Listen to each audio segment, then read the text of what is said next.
అందరికీ రాఖీ పండుగ శుభాకాంక్షలు అండి. అలాగే రక్షాబంధన్ శుభాకాంక్షలు అందరికీ. ఈ రక్షాబంధన్ అంటే రక్షగా ఉండటం అని, అంటే అన్న చెల్లెలి బంధం. అన్న చెల్లెలకి అండగా ఉంటానమ్మా నీకు ఎల్లప్పుడూ అని చెప్పే బంధం.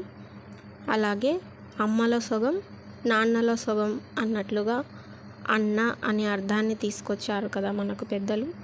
అలా అన్న అంటే ఆ చెల్లెలకి అమ్మ నాన్నతో సమానం అనేది మనం అర్థం చేసుకోవాలి. ఇక్కడ ఆ చెల్లెలు కూడా ఆ అన్నకి అమ్మలాగా తన శ్రేయస్సును కోరుకునేదిలాగా ఎప్పటికీ ఆ బంధం నిలవాలని కోరుకుంటూ ఉండగలిగేలా ఉంటే ఆ బంధం ఎప్పటికీ శాశ్వతంగా నిలిచిపోతుందన్నమాట. అదే ఈ రక్షాబంధన్. ఏ స్వార్థాలు లేకుండా నిస్వార్థంగా ఒకరికి ఒకరు అన్నా చెల్లెల్లా ఇలా కలిసిపోయి ఆ ఆనందంగా ఆ బంధాన్ని వ్యక్తం చేసుకునే ఒక రోజు అనేది ఈ రక్షాబంధన్.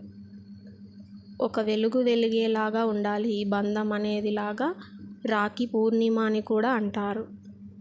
అలా పున్నమి రోజు వెన్నెల ఎంతో నిండుగా ఉంటుంది కదా, అలాగనమాట.